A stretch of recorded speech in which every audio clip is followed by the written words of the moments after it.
तो मुझे ना एक मेल आया किसी सब्सक्राइबर का और उस मेल में उन्होंने लिखा कि उनका जो है ना ब्रेकअप हो गया और अब उनको ना बहुत ज़्यादा डिप्रेशन फ़ील हो रहा है और उनको ऐसा लग रहा है कि लाइफ में ना कुछ बचा ही नहीं है। और बहुत सारी इस तरह की उन्होंने नेगेटिव चीज़ें लिखी थी। उन्होंने मुझे लिखा था कि मैं नाम ना बताऊँ उनका। तो मैं जब ये उनका मेल पढ़ रही थी ना तो मुझे ना ऐसा रियलाइज़ हो रहा था साथ-साथ कि मतलब कि क्यों किसी एक रिश्ते में ना हम इतना ज़्यादा डीप चले जाते हैं कि हमें बाकी सब कुछ ना ज़िंदगी में नज़र आना बंद हो जाता है। मैं आपको एक बात बताऊँ, जो जितने भी रिश्ते हैं ना हमारी लाइफ में, कोई भी रिश्ता हो वो चाहे, सबसे ज़्यादा जो एक इम्पोर्टेंट रिश्ता होना चाहिए ना हमारी ज़िंदगी में, वो होना चाहिए हमारा रिश्ता हमारे पेरेंट्स के साथ। क्योंकि जो पेरेंट्स हमारे साथ कर सकते हैं, जो पेरेंट्स हमें अनकंडीशनल प्यार दे सकते हैं, वो और कोई भी रिश्ता दे ही नहीं सकता कभी भी। ये एक फैक्ट जो है ना वो आपको ना समझने की ज़रूरत है। हम किसी एक रिश्ते के पीछे इतने ज़्यादा पागल हुए जा रहे हैं। हम कई-कई लोग ऐसे भी लिख देते हैं कि सुसाइड करने का मन करता है। हम कुछ भी करने को तैयार हैं एक ऐसे रिश्ते के लिए जो कि एक ऐसे इंसान के लिए, शायद जो कि हमें पूछ भी नहीं रहा, जो कि शायद छोड़ के चला गया आपको, है ना? और आप सब कुछ अपना उसके पीछे छोड़ने के लिए तैयार हो, अपनी ज़िंदगी तक छोड़ने की बातें कर रहे हो। बट ये सोच के देखो कि ये जो एक रिश्ता होता है ना पेरेंट्स का, पेरेंट्स जो होते हैं वो जिस तरह का अनकंडीशनल प्यार हमें करते हैं, जिस तरह का मोटिवेशन हमें देते हैं, जिस तरह की इंस्पिरेशन हमें देते हैं, ऐसा और कोई भी रिश्ता जो है ना वो कर ही नहीं सकता। आप जितने भी कोई रिश्ते हैं आपकी लाइफ में, आप देखो कि हर रिश्ता ना आपसे कुछ ना कुछ एक्सपेक्टेशन रखता है। कोई बोलेगा कि तूने तो मुझे फ़ोन ही नहीं किया था तो इसलिए मैंने भी फ़ोन नहीं किया, या तूने मेरे से उस दिन इस तरीके से बात की थी तो फिर मैंने भी बात नहीं की, या फिर तुम मेरा ख्याल नहीं रखते, तुम मेरी केयर नहीं करते, या बहुत सारी ऐसी चीज़ें हर रिश्ते में ना आपको देखने को मिलेंगी। बहुत सारी एक्सपेक्टेशंस आपको देखने को मिलेंगी हर रिश्ते के अंदर। लेकिन ये जो एक रिश्ता होता है ना जो पेरेंट्स का होता है, उसमें बिल्कुल भी एक्सपेक्टेशंस नहीं होती है हमारे साथ। अगर वो हमें किसी चीज़ को लेके बोल भी रहे होते हैं ना कि मतलब गुस्सा कर रहे होते हैं या डाँट रहे होते हैं कि पढ़ाई कर लो या क्या होगा तुम्हारा, या ऐसे ही चलते रहोगे तो फिर जीवन में क्या करोगे? अगर वो इस तरह की बातें जब हमसे कर भी रहे होते हैं ना तो उसके पीछे भी उनका स्वार्थ नहीं होता। उसके पीछे भी उनका यही पर्पस होता है कि जब कभी हम नहीं होंगे, तो फिर ये जो बच्चा है ना मेरा, ये ज़िंदगी अकेले कैसे चलाएगा? तो हमें ही फाइनेंशियली और इमोशनली, मेंटली इंडिपेंडेंट बनाने के लिए ये सारी चीज़ें वो हमको बोल रहे होते हैं और कभी-कभी डाँट के फॉर्म में भी हमें बोल रहे होते हैं। पर इस बात में ना कोई भी डाउट नहीं है कि एक अकेला ही ऐसा रिश्ता है दुनिया का, जिसमें कि आपको अनकंडीशनल प्यार मिलेगा, लेकिन एक्सपेक्टेशंस जो है ना वो बिल्कुल नहीं होंगी। बाकी हर रिश्ते में किसी न किसी तरह की जो है ना चीज़ें पीछे छुपी हुई होंगी जो हमें एट टाइम्स नज़र नहीं आ रही होती, या कई बार हमारी आँखों पे ना पट्टी पड़ जाती है। तो हमें नहीं दिख रही होती, लेकिन एक्सपेक्टेशंस ज़रूर होती हैं हर एक रिश्ते में। तो मैं आपको ना यहाँ पे ये नहीं बोल रही हूँ कि आप और कोई रिश्ते मत बनाओ या रिलेशनशिप में मत जाओ। मैं सिर्फ़ आपको ये बोल रही हूँ कि एक प्रायोरिटी नाम की चीज़ होती है, और प्रायोरिटी का मतलब होता है कि ज़िंदगी में सबसे ऊपर हमें किसको रखना है। हमारी लाइफ़ में सबसे इम्पोर्टेंट क्या है, और उसके बाद जितनी भी चीज़ें हैं वो उसके बाद हैं, है ना? तो जब हम ऐसे रिश्तों को प्रायोरिटाइज़ कर लेते हैं ना, तो हमें सचमुच में रियलाइज़ होता है कि इम्पोर्टेंस क्या है किसी भी इंसान की हमारी लाइफ़ में। और जब हम प्रायोरिटी बना लेते हैं, तो अगर रिलेशनशिप में भी कोई इश्यूज़ आते हैं, तो हमें ना ये पता होता है कि ठीक है, अगर एक इंसान ना हमें छोड़ के भी चला गया, तो अभी और रिश्ते हैं मेरी लाइफ़ में जो बहुत इम्पोर्टेंट है मेरे लिए, या जो मुझसे बहुत ज़्यादा प्यार करते हैं। लेकिन हमें ऐसा लगता है कि जब भी किसी रिलेशनशिप में हम आ जाते हैं कि वो ही एक इंसान है जो हमसे प्यार करता है, और कोई इंसान तो है ही नहीं जो हमें प्यार करता है, और इसीलिए हमारा इतना बुरा हाल हो जाता है जब वो इंसान हमें छोड़ के चला जाता है। तो पहली चीज़ तो जो मैं आपको बोलना चाहती हूँ ना वो ये है कि पहले तो ना अपने पेरेंट्स की कद्र करना, उनके प्यार की कद्र करना, और उनके प्रति जो आपकी ज़िम्मेदारियाँ हैं, उनको निभाना, ये आपकी ना प्रायोरिटी होनी चाहिए अपनी ज़िंदगी में। दूसरी चीज़ जो मैं आपको कहना चाहती हूँ ये कि हम ना बहुत ज़्यादा पेरेंट्स को नेग्लेक्ट करते हैं। हमें लगता है कि ये तो हमारे साथ ही रहेंगे हमेशा, ये कहीं नहीं जाने वाले, और हम इस वज़ह से उनको ग्रांटेड लेते हैं, उनके साथ टाइम नहीं बिताते हैं। लेकिन जब हमें वो छोड़ के चले जाते हैं ना, तो उसके बाद 2 चीज़ें होती हैं लोगों के साथ। पहली चीज़ तो ये कि ऑब्वियसली कि प्रेज़ेंस खत्म हो गई, वो चले गए आपकी लाइफ़ में तो उसका दुःख, और दूसरी चीज़ ये कि एक गिल्ट आपके मन में हमेशा रह जाता है। और वो गिल्ट ये कि काश कि मैंने तब ऐसा कर लिया होता, काश कि तब मैं अपने पेरेंट्स के साथ ज़्यादा रह ली होती, काश कि मैंने उनको तब ऐसा ना बोला होता, काश कि तब मैंने उनको समझा होता।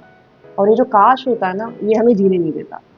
एक बार को टाइम के साथ-साथ फिज़िकल प्रेज़ेंस ना होना, माइंड फिर भी एक्सेप्ट कर लेता है। माइंड अपने आप को ऑक्यूपाई कर लेता है दूसरी चीज़ों में।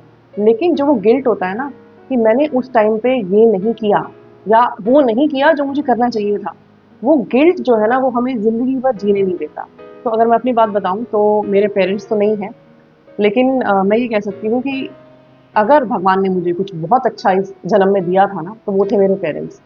मतलब फादर भी मेरे और मदर भी मेरी, तो दोनों जो थे, इतनी बखूबी उन्होंने अपनी ज़िम्मेदारियाँ निभाई, मेरे प्रति तो ख़ासकर, कि जिसकी मैं आपको शब्दों में तो ख़ैर एक्सप्लेन कर ही नहीं सकती मैं वो चीज़ें।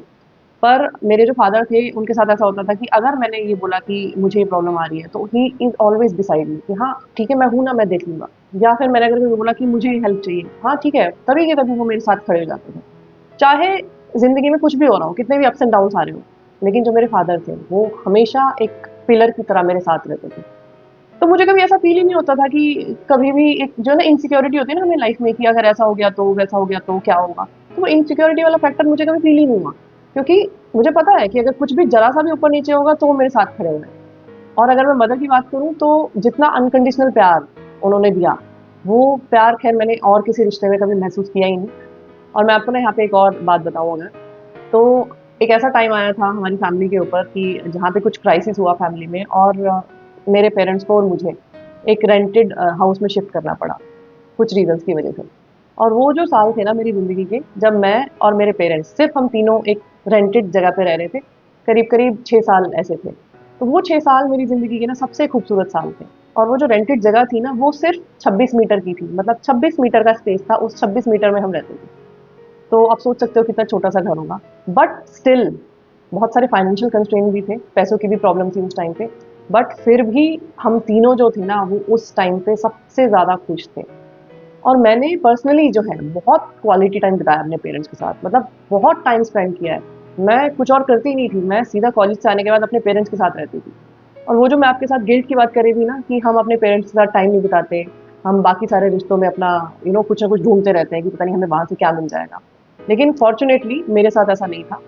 मैंने बहुत टाइम स्पेंड किया है अपने पेरेंट्स के साथ, मतलब कॉलेज से आने के बाद जितना भी मेरा टाइम होता था ना, वो सारा का सारा मेरे पेरेंट्स के लिए होता था। तो उस बात का मुझे गिल्ट बिल्कुल भी नहीं है कि मैं ये कर सकती थी, मैंने नहीं किया, या मैं वो कर सकती थी, मैंने नहीं किया। तो मैं जो कुछ भी कर सकती थी, वो मैंने सब कुछ किया और इसीलिए कहीं न कहीं मैं आज भी एक पीस में हूँ इस चीज़ को लेके कि मैंने जो है जितना मैं कर सकती थी, वो मैंने किया, कोई गिल्ट नहीं है मेरे अंदर।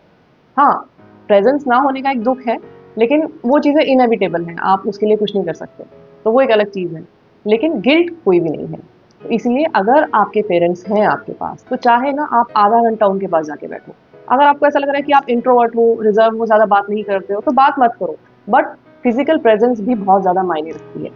आधा घंटा सिर्फ़ अलोन टाइम, बिना फ़ोन के, बिना किसी चीज़ के आप सिर्फ़ बैठो और उनको ना उससे ज़्यादा और कुछ चाहिए ही नहीं। हम ना ये वेट करते रह जाते हैं कि नहीं, अभी हम पढ़ाई कर रहे हैं, तो जब हम कुछ बन जाएँगे ना, तब हम उनके साथ टाइम स्पेंड करेंगे। जब हम कुछ बन जाते हैं, तो हमें लगता है कि नहीं यार, अब तो लाइफ़ बहुत बिज़ी हो गई, टाइम ही नहीं है स्पेंड करने के लिए। तो इसलिए हम हर स्टेज पे कोई ना कोई एक्सक्यूज़ होता है हमारे पास। लेकिन जहाँ पे ये बात आती है ना कि मुझे मेरे पेरेंट्स के साथ टाइम बिताना है, मुझे उनको स्पेशल फ़ील कराना है, तो उसके लिए हमें ना टाइम का वेट करने की ज़रूरत नहीं है। वो टाइम जो है ना, वो आज ही है और वो आज जो है ना, वो जब कल आएगा, तो वो चला जाएगा। वो फिर से नहीं आएगा वो दिन दोबारा लाइफ़ में। तो ये जो आज तारीख है ना 6 अप्रैल 2025, ये फिर कभी रिपीट नहीं होगी लाइफ़ में। ये आज जब चली जाएगी, तो हमेशा के लिए चली जाएगी। तो इसलिए जो कुछ भी करना है ना, वो आज ही करना है। और ना कई बच्चों को ना ऐसा लगता है कि जब हम कुछ बन जाएँगे ना, तो पेरेंट्स को ना तभी खुशी मिलेगी, तो हम उसी खुशी को देने के लिए सारी तैयारी कर रहे हैं। उसी खुशी को उनको देने के लिए हम उनके साथ टाइम नहीं बिता रहे हैं। तो मिलेगी वो खुशी, मान लिया मैंने, लेकिन जब वो मिलेगी तब मिलेगी। लेकिन आज की डेट में जो हम उनको खुशी दे सकते हैं, उनके साथ 2 बातें करके, उनके साथ उनका हाल-चाल पूछ के, उनके साथ टाइम बिता के, वो खुशी तो हम कहीं न कहीं उनके हिस्से से छीन रहे हैं ना, उनको ना देके। तो इसलिए ये बहुत ज़रूरी है कि जिन 2 इंसानों ने आपकी लाइफ़ में सबसे बड़ा रोल प्ले किया है, उनका जो हक है ना, वो हम उनको दें। आज की वीडियो में बस इतना ही। मैं आपसे फिर मिलूँगी एक नई वीडियो के साथ। तब तक अपना ख़्याल रखिए। Lots of love to you. Take care. Bye bye.